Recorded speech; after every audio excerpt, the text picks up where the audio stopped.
Well, many of us have felt the physical effects of that lingering smoke from the BC wildfires, whether it be in our lungs or even our runny eyes. But now some experts are cautioning us that we need to be aware of what's going on up here as well.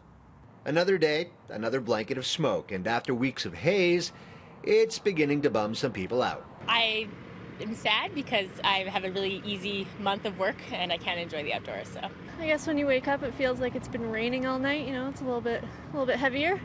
Sniffles and you're breathing, but what else can you do, right? Dr. Nicola Cherry says the smoky skies can trigger a sense of gloom, almost like a summer version of seasonal affective disorder. I think it's a very good comparison, yes. And I think it's something we haven't really thought about or looked into enough. But if this is going to happen every summer, it's perhaps something we're going to have to build into our routines to counteract in some way. That's why she cautions against avoiding the outdoors altogether, even on bad days, as isolation can exacerbate those feelings. And there is really no evidence that healthy people being outside for a few hours are going to come to any harm. Of course, that sense of gloom is amplified for some northern Alberta residents. Dr. Cherry previously studied the aftermath of the Fort McMurray wildfires.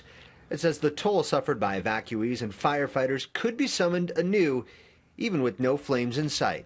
I think this sort of condition may trigger memories of stressful events in Fort McMurray, and so we should perhaps be aware that there might be some recurrence of the sort of post-traumatic stress symptoms. That Fort McMurray disaster did provide some insight in how to minimize trauma for potential evacuees, which could play a major role in BC's current plight.